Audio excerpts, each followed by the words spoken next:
Bring in Katie Pavlich, our political analyst, if you don't mind me saying that, Katie. I'll take that title. I suspect that the president was saving any comments on the legislative schedule, tax reform, and the border tax. I suspect he might be saving that for Tuesday night when he addresses Congress. What do you think? Certainly, there's a better audience for specifics about what the agenda is going to be moving forward with Congress when he is in front of that audience. CPAC is a very friendly audience for him this year. It's a lot of young conservatives I was there yesterday. I'm headed over there after this is over, and there's a lot of young conservatives wearing Make America Great Again hats. They're excited to see the president. They were excited yesterday to see Vice President Mike Pence. And really, what I thought was interesting in the speech was the focus on how the party has changed. Kellyanne Conway touched on this a little bit yesterday, but President Trump discussed that, look, the GOP has different types of voters now, and we are going to be the party of the working class moving forward. And that's what his message was on the campaign trail. That's how he beat Hillary Clinton in the blue wall states. And I think it'll be interesting to see how he brings that message into the next election as we move forward. Katie, maybe this is a stretch, but I'm going to say it anyway. Yesterday, Steve Bannon, and today, President Trump. I think they redefined the nature of conservatism and the nature of the Republican Party. The presentation from Bannon yesterday, the speech by the president this morning, I do think it certainly defined the Trump presidency. Am I reaching too far?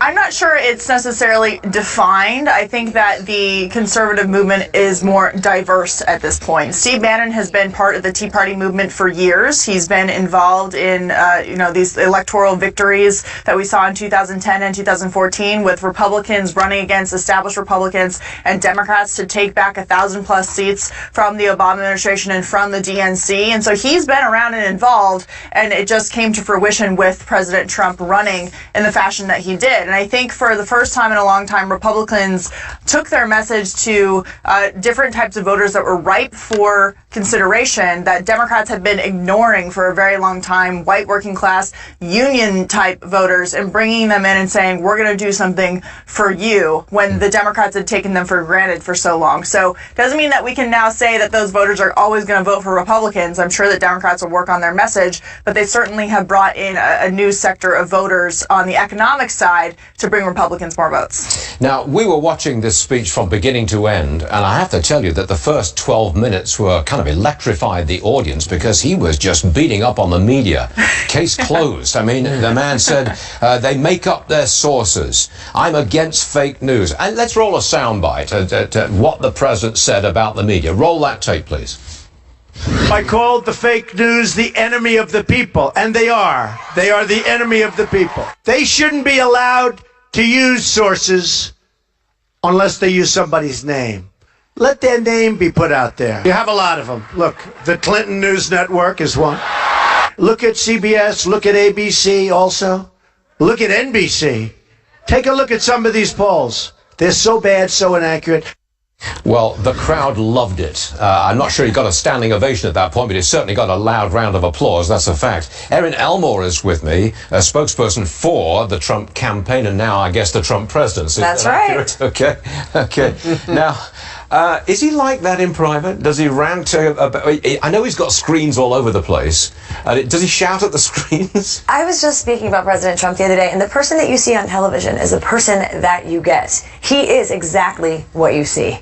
Yeah? I believe so. Have you seen him react to the TV? Have you seen him do it? I haven't seen him react to the TV, but he's actually even funnier in person. That's all I would say. Look, he's funny. He's going to get very heavily criticized by the media, well, of course. But he did say, nobody loves the First Amendment more than me because it gives me the right to criticize fake news. It's true. The audience lapped it up. They loved it. Well, another thing about President Trump is, you're absolutely right, but he knows his audience. Whether it's on television as The Apprentice, when he was campaigning. This is a young audience that's very friendly to him, as we said earlier, but they are there to get energized. And he gave the perfect speech for that young, captive audience. I've never seen a president or any senior politician who can work a crowd like President Trump just worked that crowd. Yeah, He got him every time. He got him. he knew what they wanted to hear, and he gave them exactly what they wanted. And you know what he did with the fake news thing? He said they misreported that story too. I'm not against news. I'm not against the press, who uses the First Amendment more than me.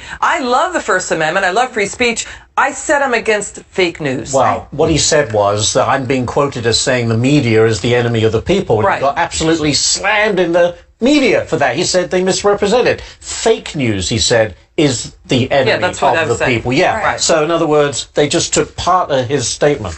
Because if you're watching one of those fake news networks, people do watch and they get very Yes. confused. No other president has railed against the media like this. Not even close. I've never seen that before. Oh, I mean, this is revolutionary. Nothing like this. But now I think it's letting people know out there, be careful what you watch, be careful what you listen to, do your own research, and then you'll find out what is the truth. Okay.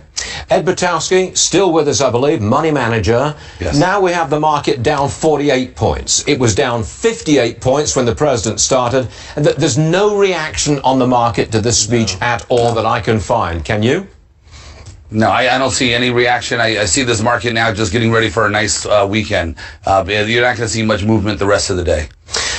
Sebastian Gorka joins us now. He's deputy assistant to President Trump, specializes in the terror front, Sebastian, if I can put it like that.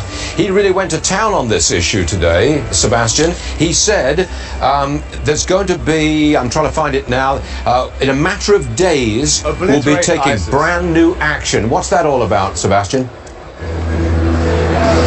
Well, look, the clock is ticking down, Stuart, on the plan, the Defeat ISIS plan deadline. We came into office and the president gave the Pentagon, General Mattis, defense chiefs 30 days to prepare the plan. The plan is practically ready. There's other measures that will be coming out with regards to the broader threat, but you just have to listen to the language. It was annihilate, obliterate, wipe from the face of the earth. It couldn't be more clearer in comparison to the last 8 years, don't you think? Absolutely. Yes, I would say that is very true, Sebastian Gorka. I also noticed that the president dwelt a little bit on the terror situation in Europe. He was holding up Europe and saying, look, we don't want to be like this. He got that from you, didn't he? It's one team, Stuart. The point that has to be understood here is the original executive order about the immigration moratorium, the temporary halt. The point of good counterterrorism is not to react, but to prevent. And you heard it today straight from the Commander-in-Chief. We are taking these measures now to prevent something like the Nice attack, the double Paris attack, the Berlin Christmas market attack. We don't want that to happen here. We want to prevent that. And the conditions in Europe are an abject lesson in what needs to be done to secure America. You're absolutely right. He mentioned Sweden specifically, and the mix-up about who said what and why, and the way the media had taken it. He also said that he'd been talking to an all-time friend of his who used to live in Paris, and he says Paris is no longer Paris. Are we going to get a reaction from the French government to that? Yes. Look, if you talk to our French colleagues, if you talk to our European colleagues below the level of politics, if you talk to the operators, they know the threat to their nations.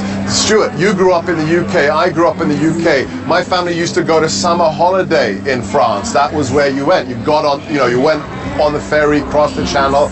Compare the reality back then to today. You walk around Paris and what do you see? You see soldiers in combat fatigues holding assault rifles. Now, that's not an opinion, that's not hyperbole, that's the situation with our colleagues today in Europe. And we want to help them fight the fight, but make sure we don't have that level of threat here in America. Exactly. So to sum it up, your job as you see it is to stop anything like that happening in the United States of America. That's it, right, Sebastian? Absolutely. Here in the CONUS, the continental US, to make sure we have no mass casualty terrorist attacks here like the ones we've seen in Europe, and to help in the theater our Muslim allies. This is important. This is why the Islamophobia charge is so utterly fallacious and truly is fake news, because the president has said we're not going to invade other countries, that's un-American, but we want to help our Sunni allies, whether it's the Jordanians, the Egyptians, the Iraqis, to defeat this threat for themselves. That's our plan. All right, Sebastian Gorka, thanks for... I know you're a very busy guy these days, and we thank you for taking time to be with us this morning, Sebastian. Many thanks indeed. Anytime, Stuart. Thank you. Katie Pavlich still with us, and I want to get back to you. How do you think that speech went down with grassroots Republican America?